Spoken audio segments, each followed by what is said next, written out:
Good evening to everyone, and I want to share a few points with you tonight before I give an oral transmission. And I'm very happy that JJ gave a Dharma talk tonight, and I would like to encourage this among my students in the future. I very much wish to create local lay Dharma teachers. That's very important to me.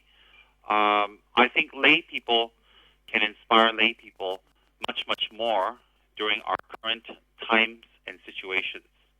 So if lay people give Dharma talks with lay people, I think they can relate to each other much, much better during these days and times. That's not to say that Sangha is not effective, but Sangha is definitely effective, but Sangha was more effective in ages of the past.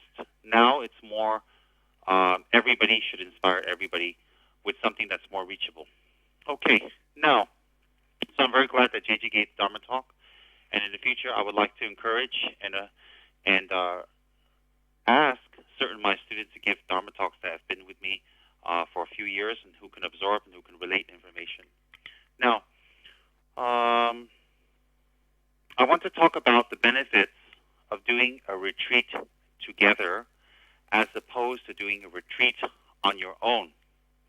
The purpose of a retreat in the Tibetan system is to specifically stay away or isolate yourself from distractions that can disturb your spiritual growth. So some of us can go for a retreat for 1 week, 1 day, 1 month, 1 year, 3 years. It depends on the individual and the situation. Basically, retreats is for us to get close to a thought, close to an idea, close to a teaching, or close to a yidam or a Dharma protector. When I say get close to a teaching, this is what it means. Like the great Kyabje Pabonga Dorji Chang, who was not really known as a scholar, was not really known to be erudite, and he was actually labeled as slow in his class when he was studying in Sera in Tibet. But after he finished Sera, he went to Dakpo Monastery, and in Dakpo Monastery he stayed 10 years studying only the Lamrim. And what's incredible is that the Lamrim really is the doorway or the key to the 84,000 teachings of Lord Buddha. And the reason I say that is because Dakpo Rinpoche would give teachings to Kyabje Pabonga Rinpoche, and Dakpo would give to Pabonga teachings. Then Pabonga would go to his cave in the monastery to do retreats quietly, and when he understood the subject, he would come back and he would be tested by his teacher before he was given the next subject to go and meditate. And this went on for 10 years. And when Kyabje Pabonga Rinpoche actually mastered and understood and realized the Lamrim, his whole spectrum, his whole thinking, his way of dealing with other people completely changed. And the reason is because he understood all of Buddha's teachings through Lamrim. He became the Buddha's teachings. There's a difference between knowing the Buddha's teachings and being some sort of a scholar as opposed to living Buddha's teachings and being a practitioner. A scholar does not equate a practitioner. A practitioner doesn't equate a scholar. But a scholar may be a practitioner. So therefore, being a practitioner and getting results is what really counts. Being a scholar and knowing the information is helpful, but it doesn't liberate you from the 3 lower realms. It doesn't liberate all. Can everybody hear me? Yes, Rinpoche. Okay. So therefore, when Kyabje Pabonga realized the Lamrim, he wasn't like a perfect master in the sense of being a scholar, understanding, or being able to recite the passages perfectly. But he actually lived his life according to the Lamrim. And because of that, he became renowned throughout Tibet as a very accomplished monk and master, a great teacher. And he drew thousands and thousands and thousands of people, royalty and, government officials and ordinary villagers and lay people all came to listen to his teachings.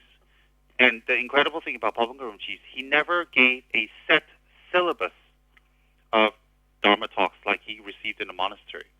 He would pick out any subject out of the sky or out of the blue or for the occasion and give talks upon occasion to the people. So he was known as a layperson's lama, or a person that really fit the layperson, because he never taught from a syllabus, but he always taught for the moment and for the current needs of the people. And that's how he always taught, and he became consequently very popular. I blogged about his life story. It is on my blog, and I would recommend everybody in the room to please go and take a look and read about this great teacher's life and be inspired. He is one of our lineage masters, so it's very important to know who he is, and he'll have more and more significance for us in the future. Now, when he understood the Lam Rim, when he went into retreat for 10 years on the Lam Rim, when he understood it, he became a great teacher. He became a great teacher because he knew the stuff, but also he was teaching from living it. He wasn't teaching from a book. He wasn't teaching from a scholarly point of view, but he was teaching from living Lam Rim every single day. So therefore, it was really incredible that he became this great master and this great teacher based on doing retreats in a solitary manner, only receiving teachings from his teacher. It's very, very rare that people can do that today, because the rarity of it, because it's rare, is because not many people understand the Dharma and the value in order to enter retreats. If we know the value of Dharma, the clear indication of it would be that we would definitely be more altruistic. We would be not attached to worldly affairs, and we will not be attached to worldly engagements and worldly jobs. Because no matter how we like to glamorize our worldly roles, in the end, does it really save us from going to the three lower realms? Does it really? If the answer we know is no, then definitely we know that we are not doing intense Dharma practice. And during this time and age, it's very difficult for people in this region to do that, because there's not a history of it. Now, a retreat is very powerful is because you isolate yourself consciously with a purpose and with a goal, and to focus on a teaching or a yidam or a Dharma protector.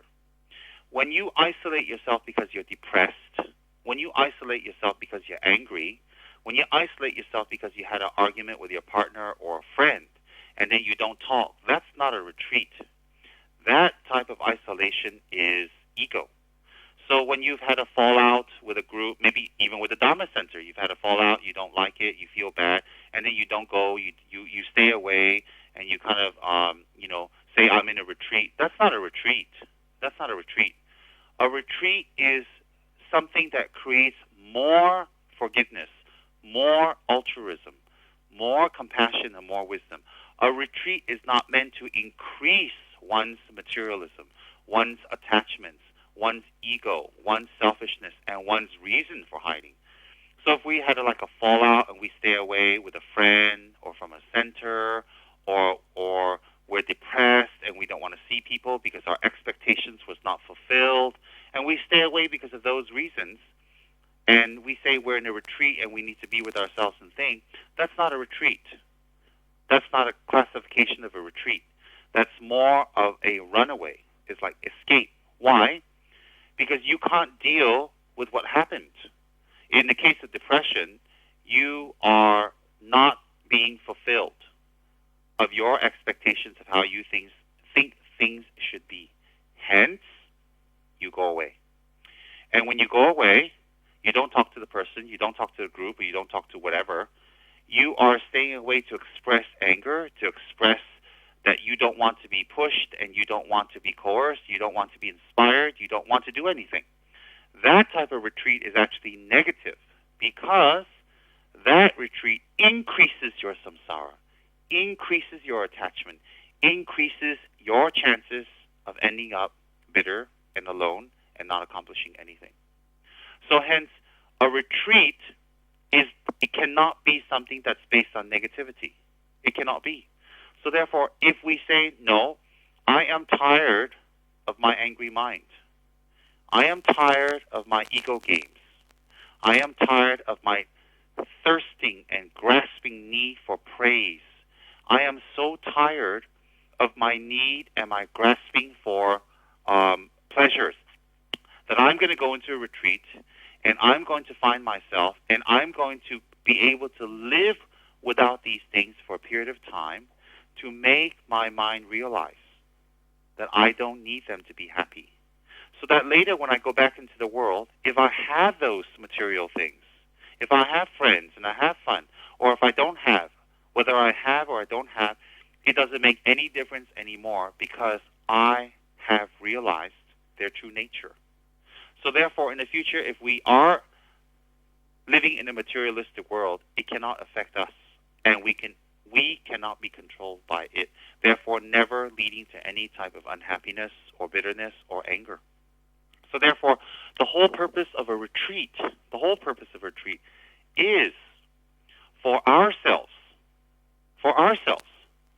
to 100% cut ourselves away from all the things that normally would make us go deeper into samsara, make us go deeper into our attachments, make us go deeper into our anger and self-pity. So a real retreat can be on a subject. It could be on a Dharma talk. So that means, how does that happen? That means that your retreat is not based on mantra count, or it's not based on so much visualization or tantra or gathering the winds or yoga. Your retreat will be based on, for example, a subject matter. Example, the first subject in the Lam Rim. All right? So therefore, if you engage in that kind of retreat, you don't come out of that retreat thinking that I want to be even more intellectually powerful and I want to know more things and I want to be able to teach better and I want to be able to impress people better and I want to show people what a scholar I am and I want to show people how much I know. You never should engage in such a retreat coming out thinking like that. In other words, when you engage in a Lam Rim retreat, you have to come out mastering that subject by transformation in your activities, transformation in the way you deal with others. So therefore, when you engage in a subject retreat, you leave the retreat understanding the subject better, therefore easier to adapt the subject within your own mind. And then when you're able to adapt the subject within your own mind, it becomes a part of you. When it becomes a part of you, you change, you transform, you become different, you become reborn. You become a different person. Therefore, when we do a Lam Rim retreat, and we read and read and read, and we contemplate and we meditate and we think about it, it's very powerful because it makes us look at ourselves very strongly. Okay, that's for a Lam Rim retreat. Now, when we're doing a meditational retreat to a deity, a yidam or a Dharma protector. Okay, let's take the case of a yidam. When we do a retreat on a yidam, we are retreating from ordinary things in the past that have disappointed us.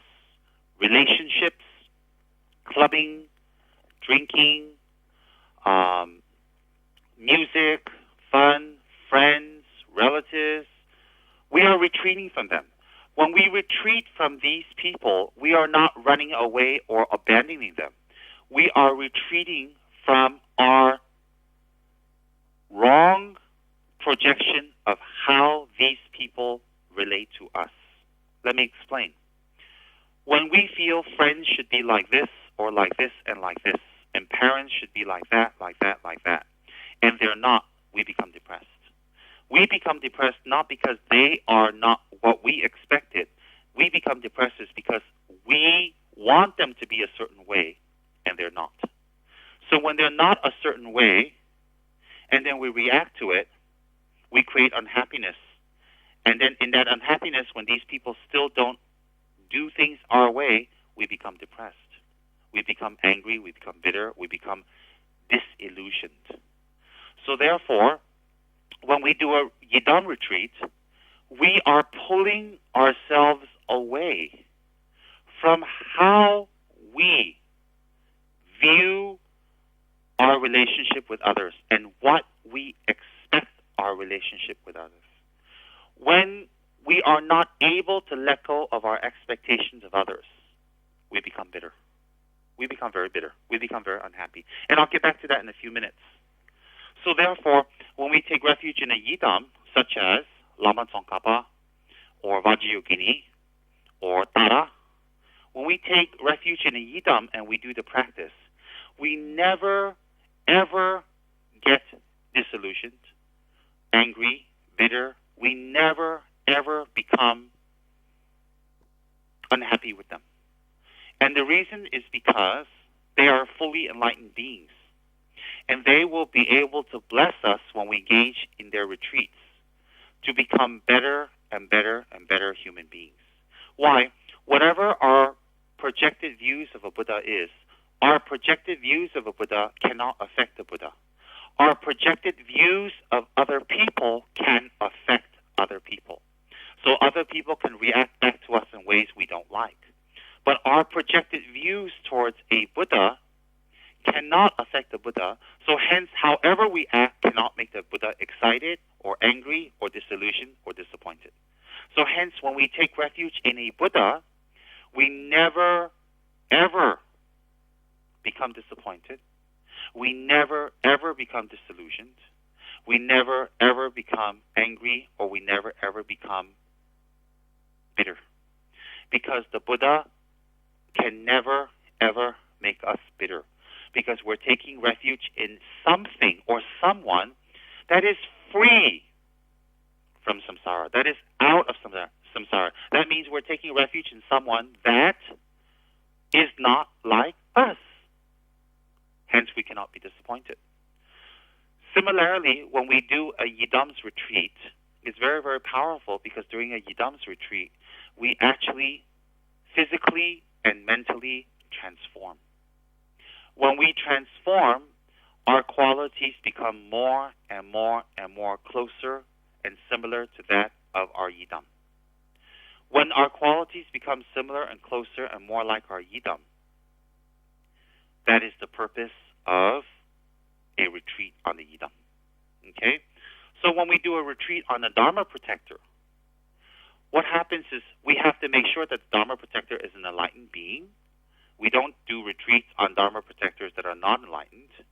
We do retreats on Dharma protectors that are enlightened, for example, Setrap. And the reason for that is, if we're going to take confidence and trust in this being has to have the quality to take us to a higher level and to grant us our wishes. If this being is not of the highest quality, it's like praying to a spirit or praying to our friend or praying to a rock or praying to a ghost. It's not much help. Not much help at all. So therefore, when we do a retreat on a Dharma protector, for example, in this case, Setrap, the purpose of doing a retreat to a Dharma protector is this, my friends. We get closer to this Dharma protector and to eliminate our superficial, self-created, and uncontrollable result of our negative karma. So our negative karma could have made us lonely. Our negative karma could have made us have very bad view about our teacher. Our negative karma could have made us have bad view about our friends. Our negative karma could have made us lose a job, maybe lose money, maybe be hurt, maybe we have to be lonely or travel or we're pulled away. Our negative karma can create the causes for us to have a lot of negative results. And sometimes the negative results just come down upon us without control, without any break, and it's constant. So therefore, to temporarily put those obstacles at bay, put those obstacles aside, or clear those obstacles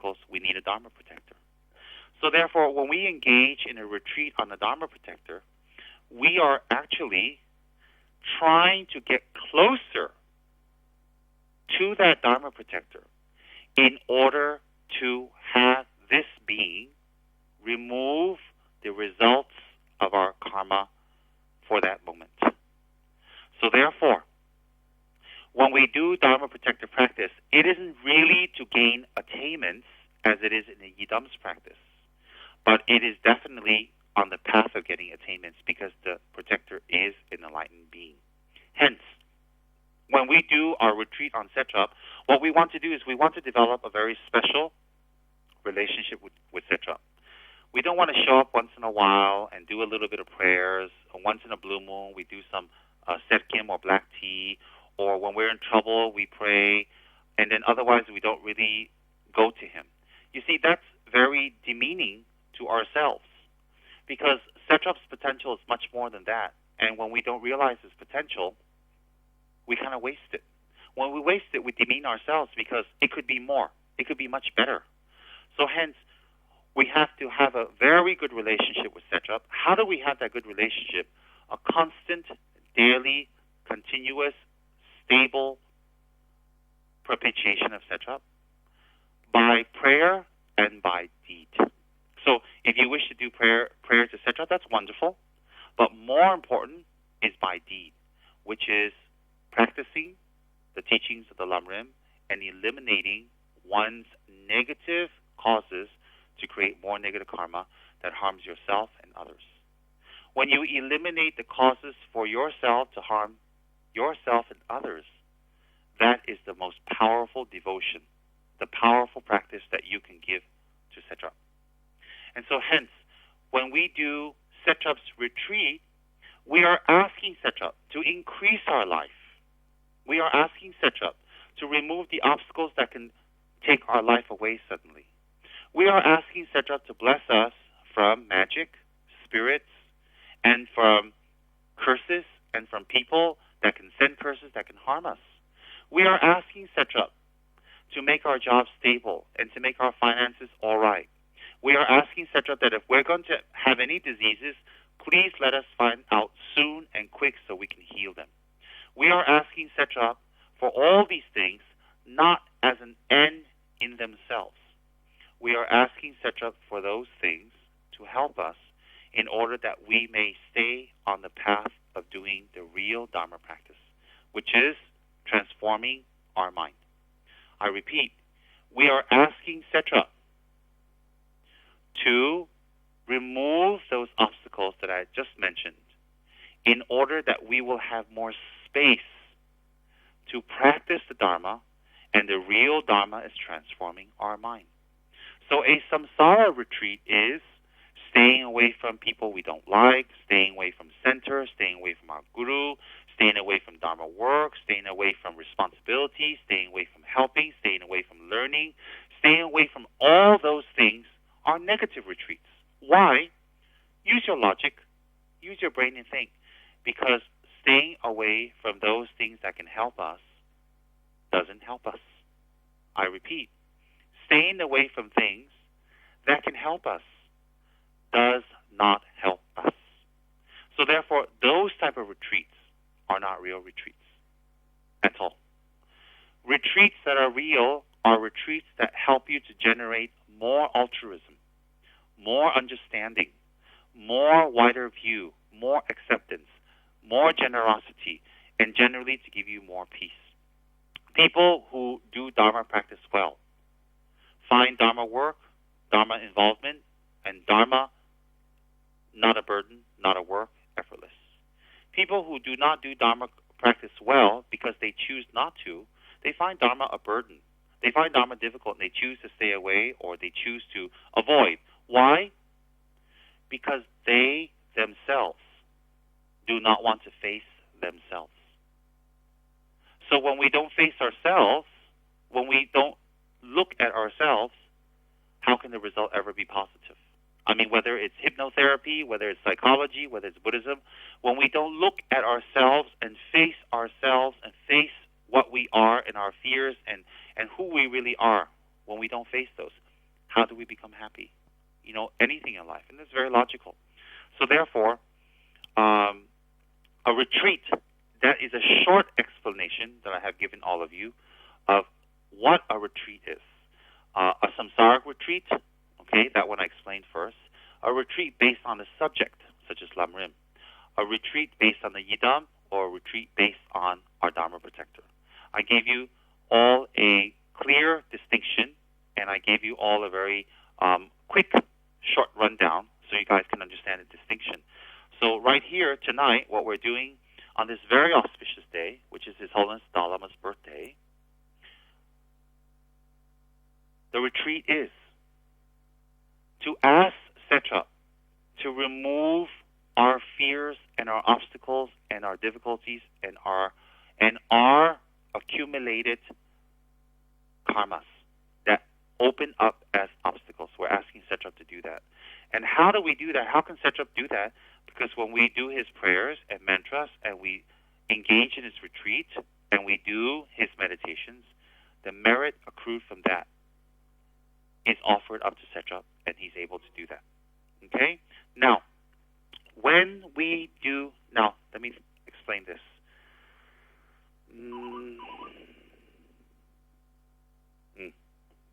When we do retreats together,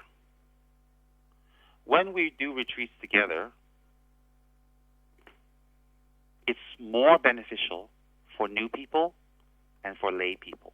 I repeat, when we do retreats, it's better for lay people and new people to do retreats together as opposed to alone.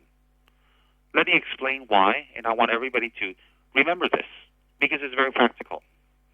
When we do retreats together, we are in a community. We have to be extra polite with everyone. We need to be more aware. We need to help set up. We need to help clean up. We need to cooperate. We need to go along with the timing. We need to do all of that, which helps us to interact with other people.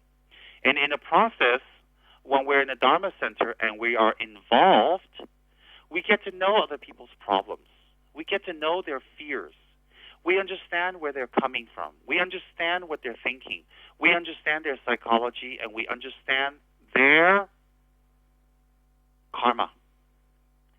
When we individualize them, you know what happens? Then we start to not like people. We start to become disappointed with people.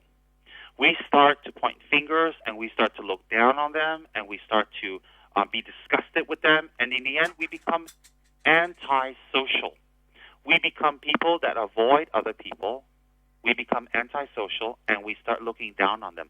Let me tell you why. Because when we get to know people better, we are individualizing their problems to them. We are saying this individual has this problem, and it's with this person, and I don't like it. And I don't like their problem. They create it, they make it, and they make all these problems for themselves. I don't like it. And I think this person is pretty disgusting. I think this person is selfish. I think this person is not honest. I think this person is not direct. I think this person is not sincere. And then we start individualizing the person. And so when we start individualizing the person, as time goes on, we start to like people less and less and less and less. Why? Because we will find fault with every single person because we individualize the problems to that person. That means that problem is that person. It's not a problem full stop. It's that person. So that makes us bitter. That makes us bitchy. That makes us angry. That makes us impatient. Why? Because we don't associate the problem with general samsara existence. We individualize that problem with that person. Let me explain simply. When we look at the person's selfishness and we look at the person's, lack of intelligence or slowness or whatever we don't like the person for, whatever we don't like the reason we don't like the person, when we don't individualize it and we look at it as a problem that exists in samsara, that it's a problem that exists in the 6 realms of samsara, that it's a problem that's identified with all living, sentient, conscious beings, then our bitterness, our unhappiness, and our disgust goes away. Our bitterness and our disgust and our unhappiness goes away from the person, and the focus goes toward all of samsara. Does everybody understand that? If you understand that, raise your hand.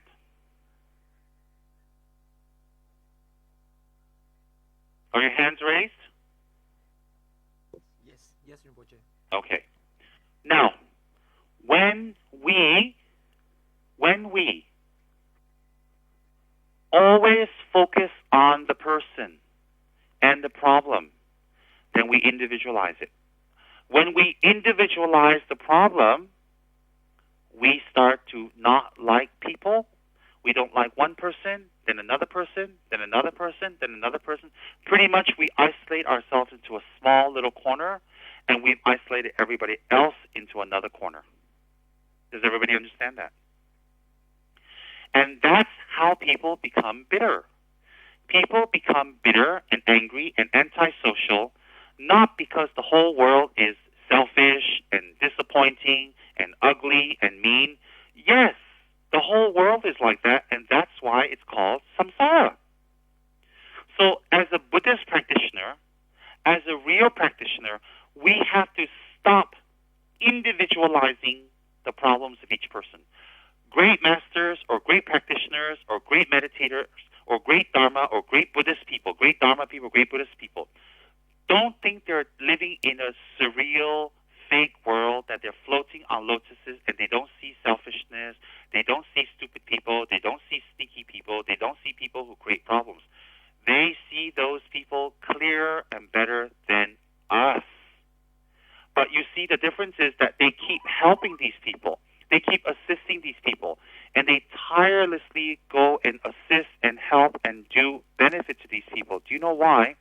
Because they don't individualize the problem with a person. Does everybody understand? They don't individualize the problem with the person. They don't see that problem as with a person. They see that problem as with a existence, and that's samsara. I'll give you a very simple example. Let's say that we want to have a party, okay? And we decide to have a party during the monsoon season on an island. And every single day, it's going to rain 7 to 8 to 10 to 12 hours a day on that island, all right?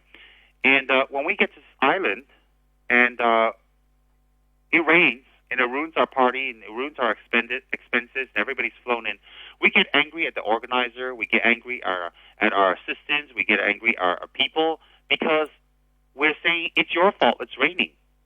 But you see, it's not their fault it's raining. It's a fault of the island. It's a fault of the season. It's a fault of the place. It's not like the rain fell just on your head. It's not like the rain fell just on your party and everywhere else on the island is sunshine. The whole island is being drenched in rain. The whole island is being covered in monsoon rain. Not just your party, everyone.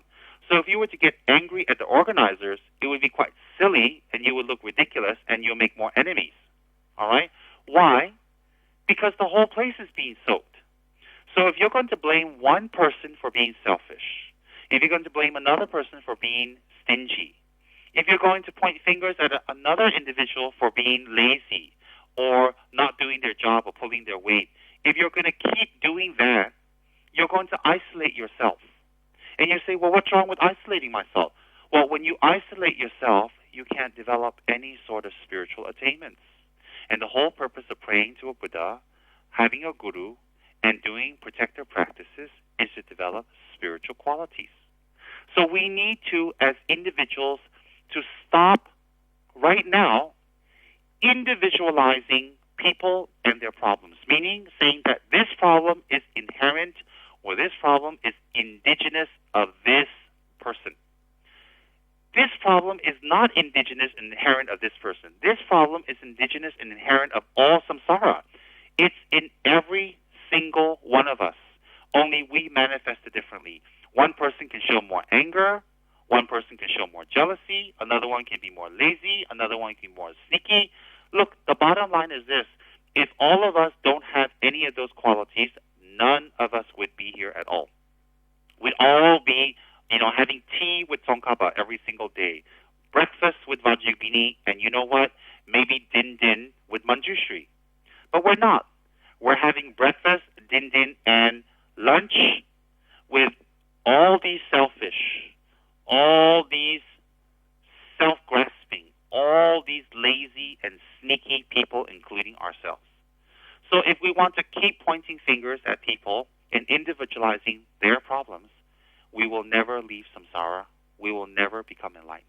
We will never become higher in our attainments. Because the reason we associate with people, the reason we go to the center, the reason we do volunteer work, the reason we hang around with other people is not to find fault and then become disgusted and run away from them. The reason we get closer to them is to say, well, this is a problem with all of samsara, and we all need to leave this place. All right? Not I leave and everybody stay behind.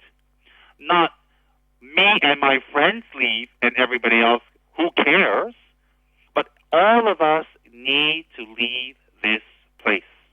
So therefore, when we do Dharma work and we volunteer and we get involved and we commit, the benefit is to help us develop more altruism towards everybody who is in the same pitiful situation. Does everybody understand that? If you understand, please raise your hands. There is Very high. Even if you didn't shave your armpits, raise your hands.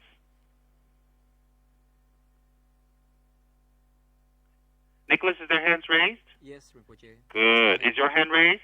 Oh, yes, Rinpoche. No, it isn't. You're raising it now. Okay. So therefore, how to avoid being bitter, how to avoid being angry, how to avoid being disgusted with people, how to have compassion for people that really, really get on your nerves, how? Is by not individualizing their problems. Does everybody understand? By not saying that it's just this person's problems.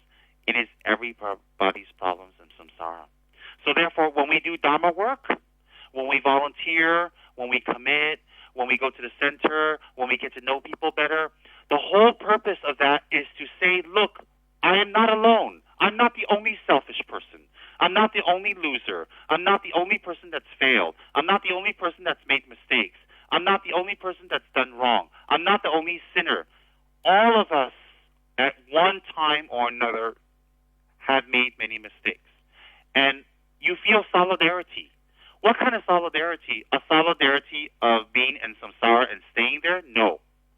It is a solidarity of, I'm not alone, and I like to be compassionate with other people, and I would like to not give up on other people because I don't individualize their problems. And at the same time, I would like people to not individualize my problem to me, and I would like other people not to give up on me. I would like people to like me. I would like people to accept me. I would like people not to judge me. I would like people not to be critical of me. I would like people not to disparage, hate, and avoid me because I don't want to do that to other people. Because the problem I have is the problem they have, and it's a problem all of us have. So therefore, this problem is not an individual problem. This is a problem that's inherent in all of samsara. I repeat, this is not an individual problem. It is a problem of samsara. Hence, don't get bitter and avoid people. Don't become antisocial and hate people. Don't try to judge and be critical of people. When you don't judge and you're not critical, it doesn't mean you don't see their faults. It doesn't mean you don't avoid people that's going to cheat you. It means you bear no animosity towards others. And it gives you the courage to not give up on anyone who have disappointed you. It gives you the courage to not close the door on anyone that's lied to you, cheated, hurt you, disappointed you, or simply was not real with you. That's how you don't become bitter. So when you become bitter and you shut out the world, you think you're in some kind of retreat. Actually, you're not. You have locked yourself away in your personal hell, your personal unhappiness, hell on earth. So my message is that when we do retreats together, when we do our practices together, when we have a community together, it's much more powerful to understand and not to individualize other people and their actions, not to individualize. And that's a benefit. The second benefit is when we know other people better, when we understand their problems better, when we do retreats, instead of thinking, my problem, my problem, my problem, we're thinking, my problem and their problem. So you like to solve their problem, and you like to solve your problem. And you start praying to Setrap and doing retreats to Setrap to solve everyone's problem. When you start solving everyone's problem, not just your own, you're becoming more altruistic. You're becoming more caring. When you become more caring and altruistic, that's when you collect a lot of merit. When you collect a lot of merit, it replaces the demerit and it purifies the demerit. And hence, your obstacles will become nullified or avoided. Or your obstacles become less and become gone. Let me repeat that, a very, very important point. And everybody listen to this last point. When we do retreats together and we know each other better and we don't individualize and we realize it's a problem that's inherent everywhere in samsara. When we pray to Setrap, we kind of think about the other person that has this problem. We kind of are concerned about them, and we kind of start praying for them. When we start praying for others, and our concern starts to shift for others, together with our own, this altruistic mind has arisen. When this altruistic mind has arisen, then your retreat is successful. Why? The very purpose of your retreat is to purify your obstacles, correct? How do you purify your obstacles? By being selfish and praying to Setrap? No. How do you purify your obstacles is by developing a mind that is concerned about others, that wishes to eliminate other people's problems and doing something about it. For example, the retreat. When we think like that and act upon it and do something about it, that thinking, motivation, and action purifies the negative karma. When that negative karma is purified, the obstacle we're trying to avoid or experiencing goes away or lessens. Why? Because the karma behind the obstacle is purified. How did that obstacle become purified?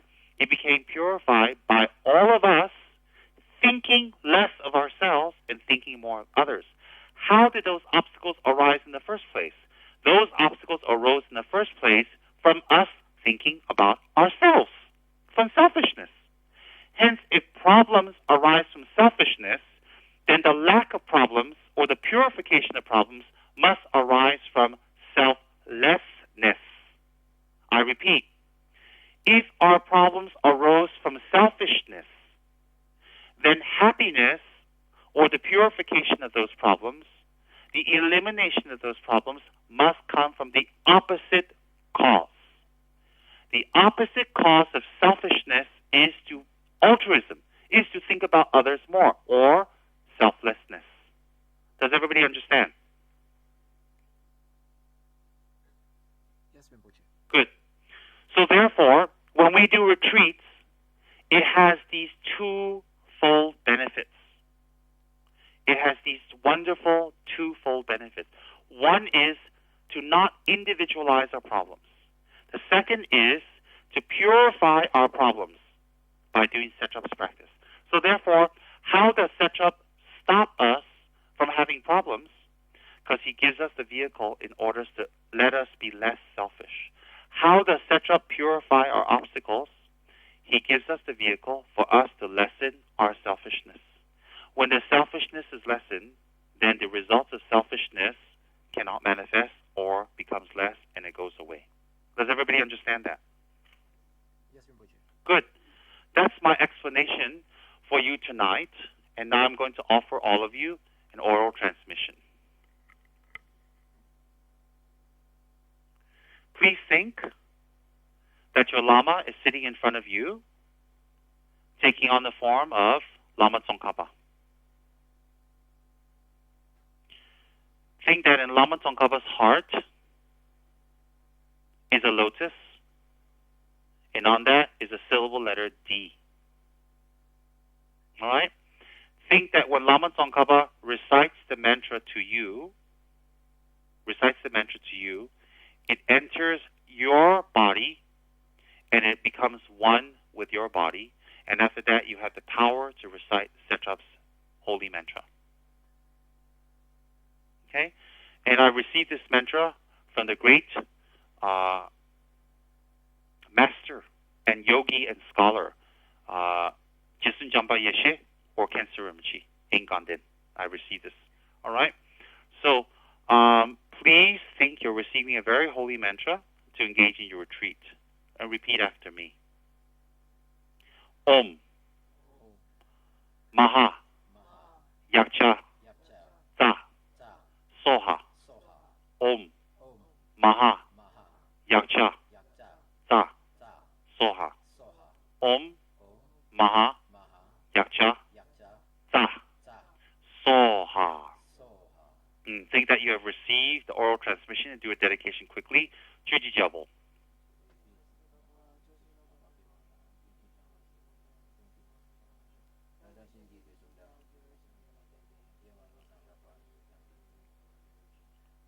Good.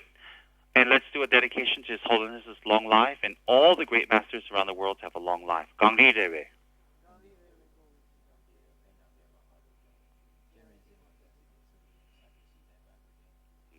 Good. Remember, do not individualize the person and their problem and start alienating them away from you. And then when you alienate them away from you, you become antisocial. You become the opposite of Dharma practice. You become the opposite of what your guru teaches you. So don't individualize the problem, but see the problem as the nature and the actions and the atmosphere of samsara. That's all samsara. That's all of us. Maybe in this life, some of us are more angry, but we're able to get things faster done. Maybe some of us are more lazy, and we don't get things done. But you have to realize, every single life, one of these delusions will come out strong in us. So maybe in this life, some of us are angry, some of us are lazy. But in next life, maybe we'll be lazy and someone else will be angry, or vice versa. So therefore, do not individualize the problem and then alienate people and alienate yourself from them. The practice of Buddhism and the practice of compassion or the practice of enlightenment is not self-alienation or alienation of others. It is in fact embracing. So great people, great practitioners, and great masters, one sign that you can see they have accomplished this, what I've explained to you, is that they never, ever give up on anyone, even those that have disappointed them hundreds of times. They feel the disappointment, they feel the sadness, and they feel very, very unhappy for them, but they never give up. And the reason is because they don't individualize the person. They see it as a problem as a whole. The second thing is, the only way we can purify our obstacles and difficulties is by helping, by doing the opposite. For example, are you having financial problems? For example, are you having difficulty in work? Well, the solution to that is to make offerings in the center, to make offerings of lambs on the mandala continuously. And if you don't have money to offer, then you offer your service. When you have generosity and service, you collect the merits for you to have more success in your business or whatever you're trying to pursue. There are many cases of people that have come to our center that have not had jobs or they're out in the cold, and by practicing Setrap and practicing what I explained, they receive good jobs. They're able to get finances. They're able to move on. Even our center, we're able to grow and expand due to this. Same thing. All right? Don't individualize the problem, and do not think that it's the person, and be kind and forgiving, and get involved, do the work, come to the teaching, volunteer, and help, because that's the best thing you can do for yourself and anyone else. All right? I offer all of you good luck and I offer all of you my prayers and my good wishes. And it's been very pleasurable to explain a little bit of Dharma to all of you. And I'm very, very happy that JJ also shared Dharma with all of you, and I'm glad all of you are there to receive and to share Dharma with each other. I wish you a very good retreat. And remember, the best retreatant is one that develops more altruism and thinks about everyone else's problems and prays etc. to solve, because that is the real key to purifying negative karma that creates the obstacles. All right? Also, Jinin Sabi Gawandi, Tandan Jowa Kundan Gamandan, Jeba Jesno Bosan Java Yi, Nabi Morin de Sa She Sho, Janju Senjo Rinpoche, Majebanan Chikichi, Cheba Neba Beba Yang, Gonin Gunu Beba Jo, Tony Dowa Rinpoche, Majebanan Chikichi, Cheba Neba Beba Yang, Gonin Gunu Beba Jo, Gawandi, Nuda, Lama Sanji Dugune, Doa Jigan Balumba, the Sala Gobash. Juji Java Zongaba, Juji Nama Bewana, Giji Washawandan, Jiji Malan Zawasho, Dadan Jisan, Jeve Zoni Ladin, Java Lozan Java, Damba Unima, Juji, Gandhi, Reve, Corvation Gandhi, Benimena Malajum, Chili Ziwan, Denzi Gazo, Shabisi to Badu Ten, Juji.